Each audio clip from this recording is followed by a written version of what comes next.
Statement ये कह रहा है बेटा, हम लोग पढ़ने जा रहे हैं maximum power theorem. According to statement, output power of a source of EMF is maximum when the external resistance in the circuit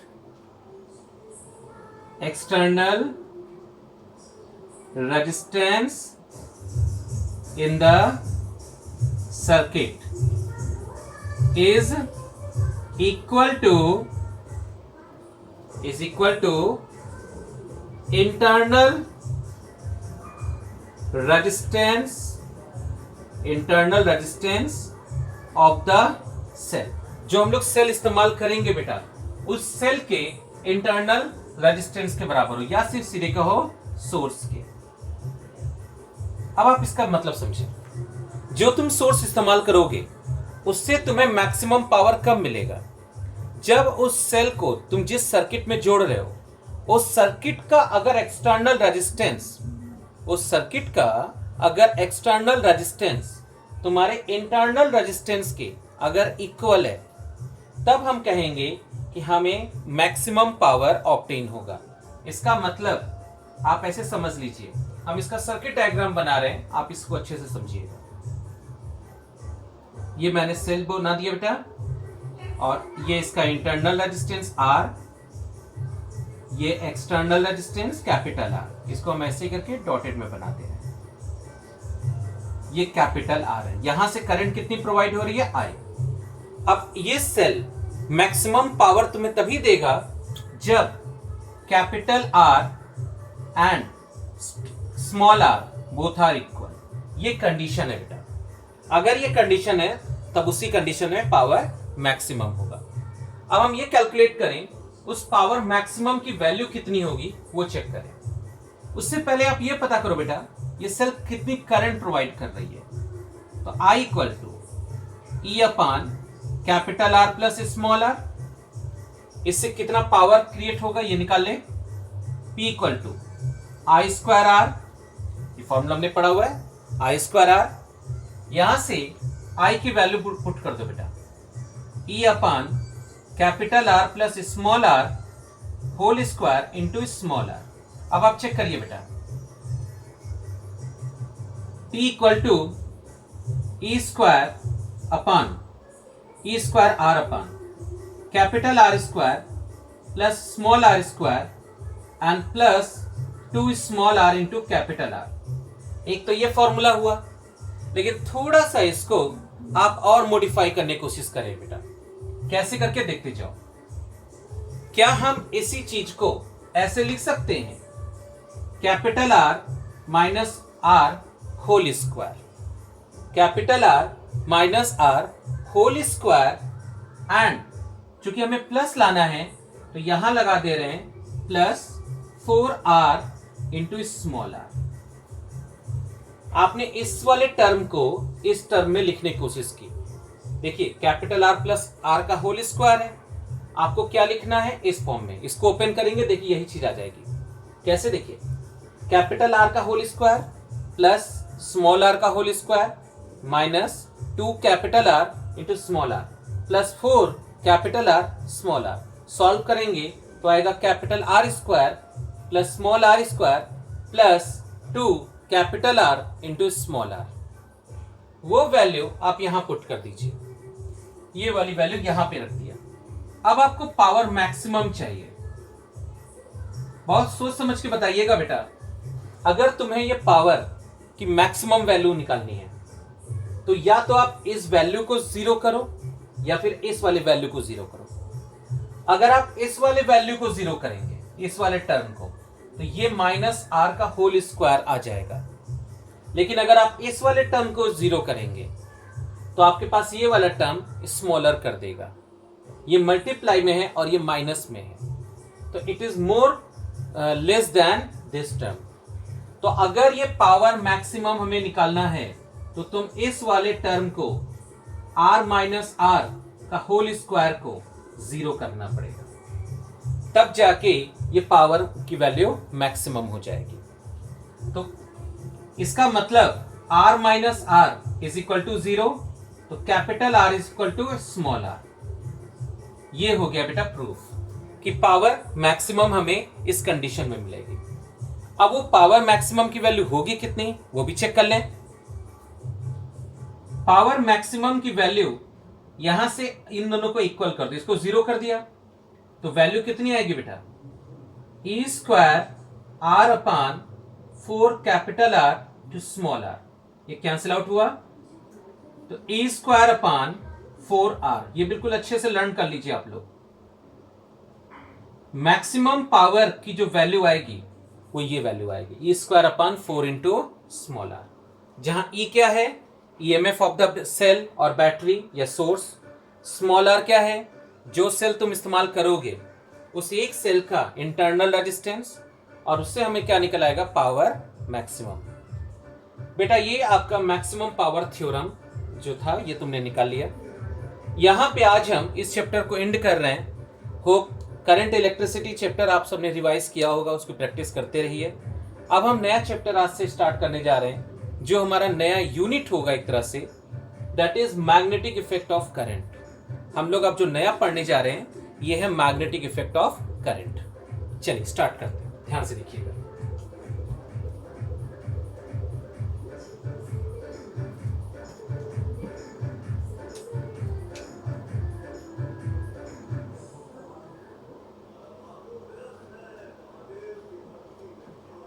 बेटा एक्चुअली आज मैंने जो क्लासेस लगाई थी वो क्लासेस मैंने थोड़ी सी चेंज कर दी थी क्योंकि हमारे यहाँ थोड़ी प्रॉब्लम चल रही है, जिस वजह से मैंने टाइमिंग का थोड़ा सा चेंज किया था।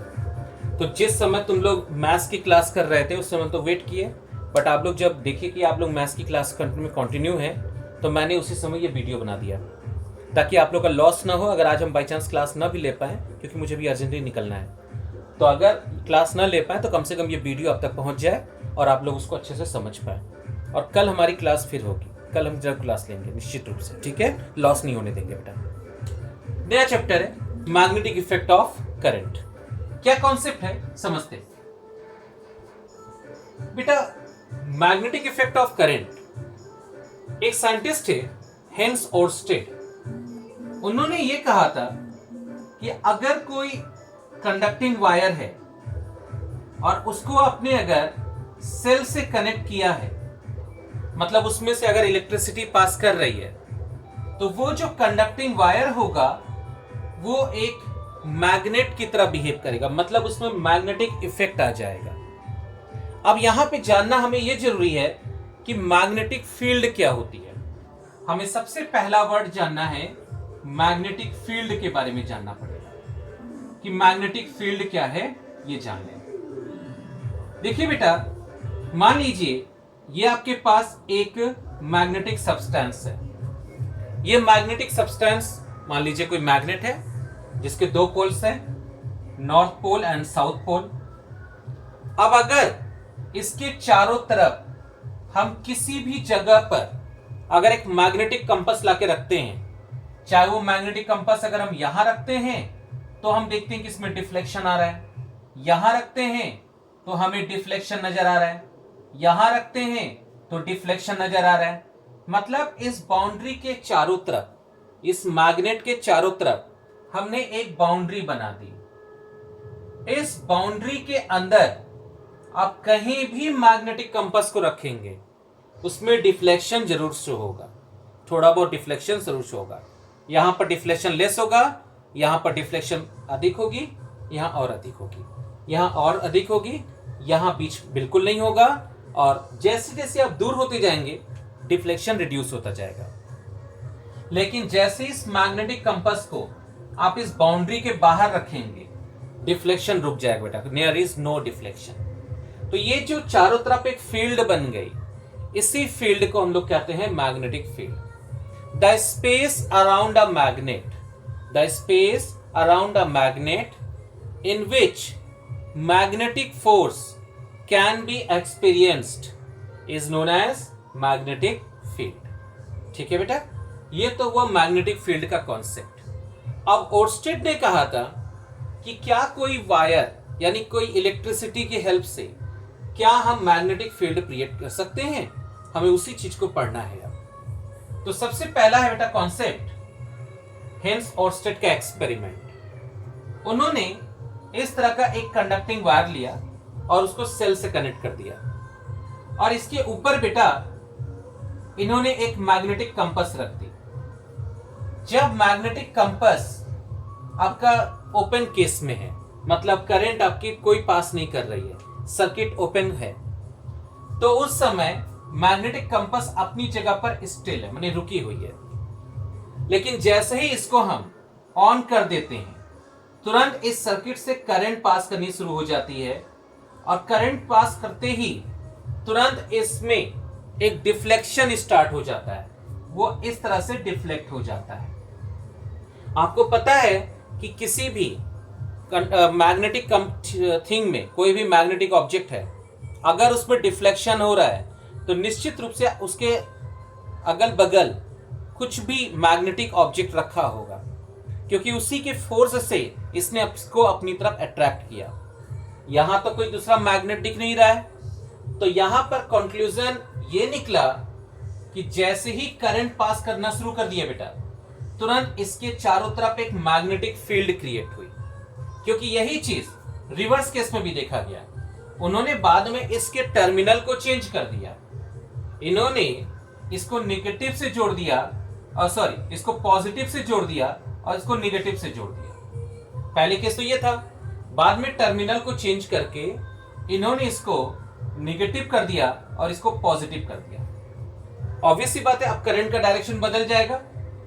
करंट का जो डायरेक्शन है वो हो जाएगा आपका इस तरह से, ये डायरेक्शन। तो उन्होंने देखा कि जो डिफ्लेक्शन है वो अब डायरेक्शन उसका चेंज हो गया। अब ये डिफ्लेक्शन जो हो रहा है, निश्चित रूप से इसके चारों तरफ कोई ना कोई मैग्नेटिक फील्ड क्रिएट हुई है, जिसकी वजह से इसमें मैग्नेटिक डिफ्लेक्शन दिख रहा है हमें। तो उनका कंक्लूजन ये था कि जब भी किसी करंट कैरिंग कंडक्टर में करंट पास कराते हैं तो उसके चारों तरफ एक मैग्नेटिक फील्ड क्रिएट होता है। वो जो मैग्नेटिक फील्ड क्रिएट होता है, इसी फिनोमिना को मैग्नेटिक इफेक्ट ऑफ करंट कहा गया। तो इसी बात को अब वो मैग्नेटिक फील्ड की वैल्यू है कितनी, मतलब वो मैग्नेटिक फील्ड जो निकला है उसकी वैल्यू कितनी होगी, उसका मैग्नीट्यूड क्या होगा, उसको पता करने के लिए बहुत सारे साइंटिस्ट है। उनमें सबसे पहले साइंटिस्ट है बायो सेवर्ट। तो हम लोग अब पढ़ने जा रहे हैं magnitude of magnetic field intensity. कैसे होगा, ध्यान से देखते जाओ बेटा। हमारे पास जो लॉ पढ़ने जा रहे हैं ये हमारा बायो सेवर्ट लॉ है।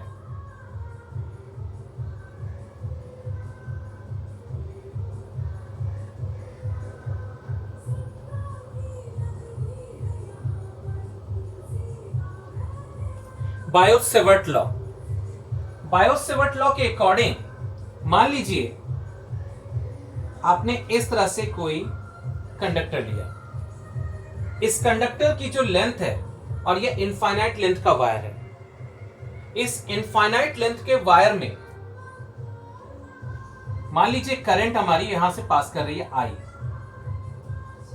तो ओर्स्टेड ने कहा था कि करंट अगर पास कर रही है तो इसके चारों तरफ मैग्नेटिक फील्ड क्रिएट होगा।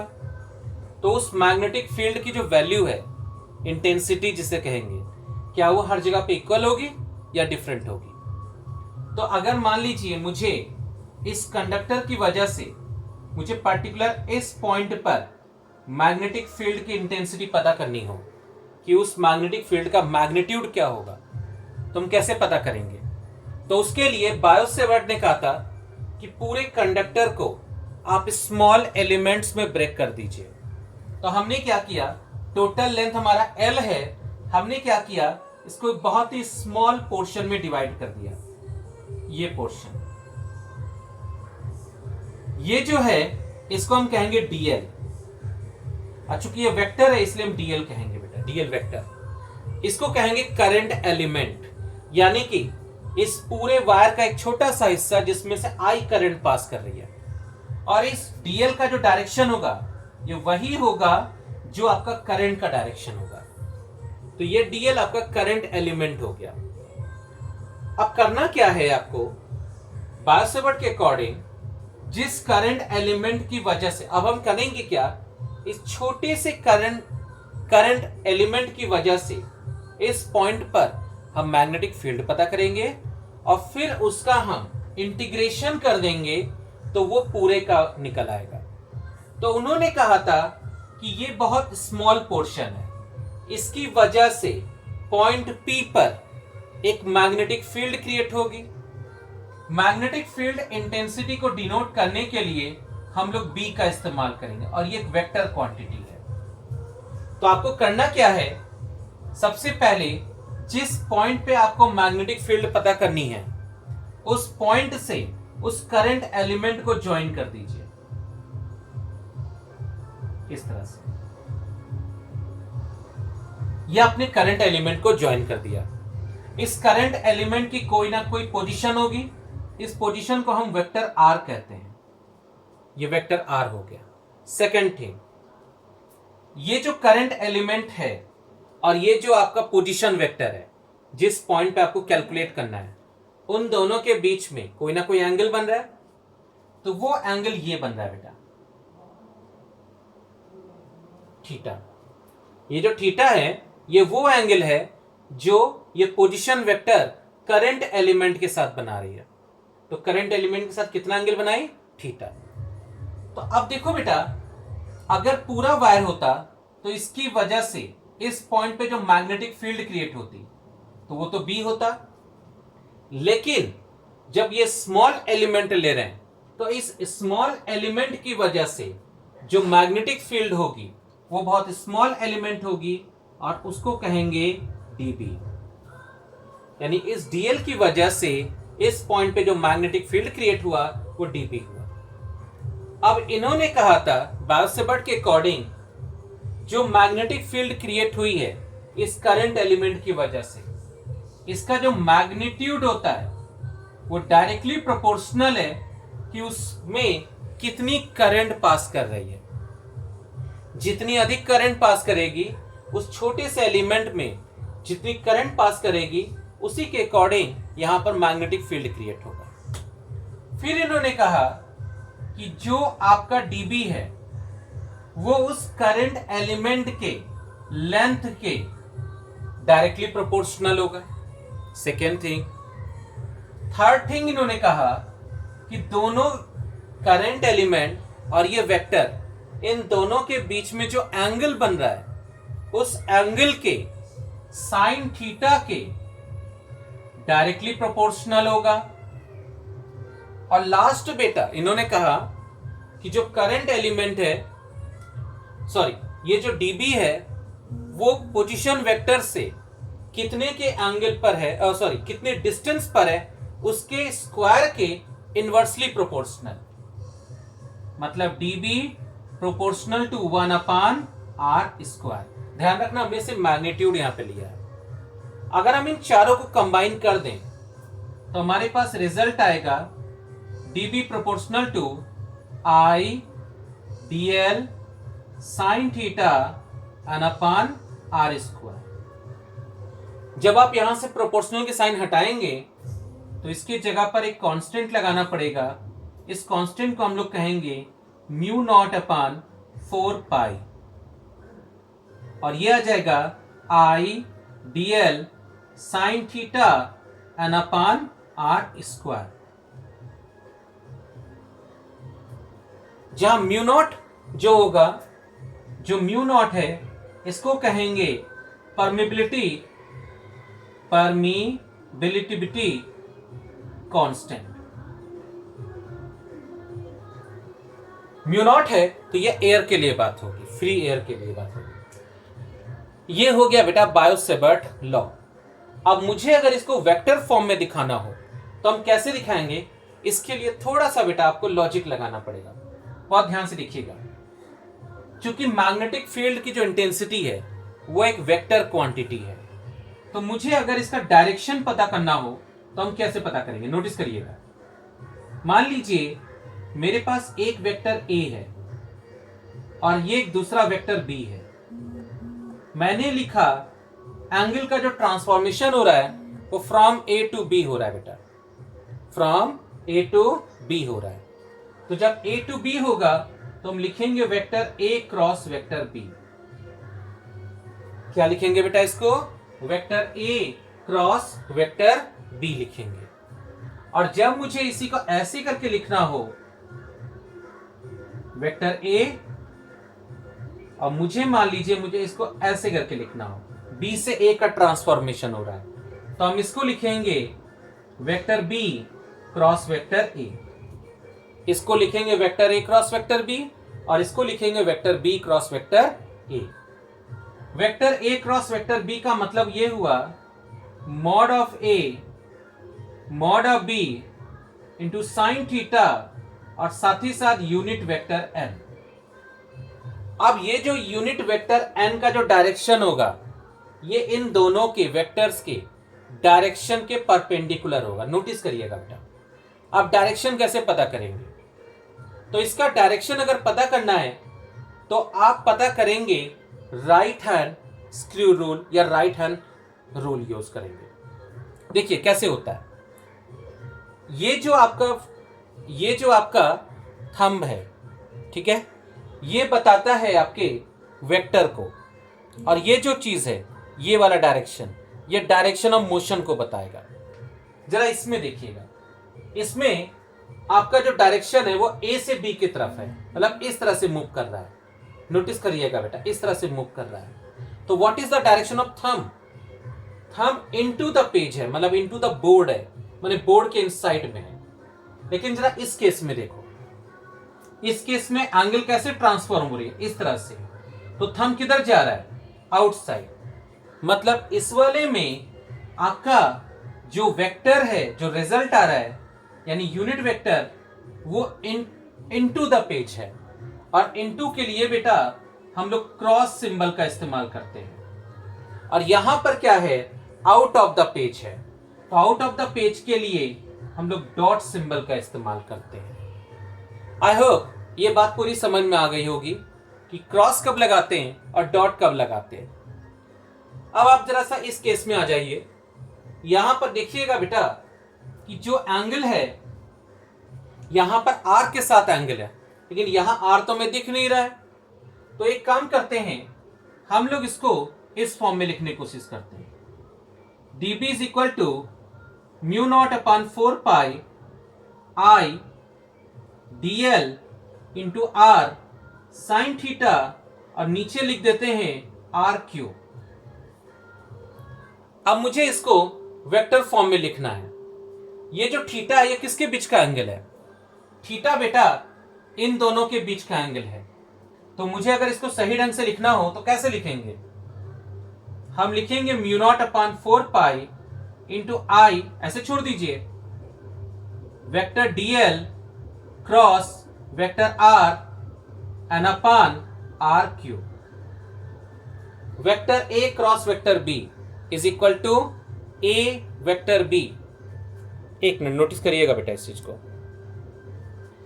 Vector A cross vector B is equal to A B sine theta और इनटू यूनिट वेक्टर n। यहां पर मैंने यूनिट वेक्टर नहीं लगाया, यूनिट वेक्टर की जगह पर आर क्यूब लिख दिया। ये होता है बेटा इसका वेक्टर फॉर्म। आई होप आप सबको समझ में आ गया होगा। तो अगर मुझे इसका डायरेक्शन पता करना हो कि पॉइंट P पर मैग्नेटिक फील्ड का डायरेक्शन क्या होगा, तो देखिए जिस पॉइंट पे निकालना हो उस पॉइंट पे अपने थंब को रख दीजिए। देखिए एंगल का डायरेक्शन कैसा है? एंगल का डायरेक्शन इस तरह से है बेटा। मतलब ये डायरेक्शन क्या हो गया? इस साइड, इधर की तरफ जा रहा है। तो अगर इधर की तरफ जा रहा है तो इसका मतलब थंब देखिए किधर है? डाउनवर्ड है। तो थंब अगर डाउनवर्ड है तो मतलब क्रॉस हो गया। तो इस पॉइंट पर मैग्नेटिक फील्ड क्या हो गई? इनटू द पेज हो गई। हम यहां से बेटा यूनिट निकालने की कोशिश करेंगे कि इसकी यूनिट क्या होती है और म्यू नॉट की यूनिट होती है। इसको बेटा हम नेक्स्ट टर्म पे स्टार्ट करेंगे। Thank you.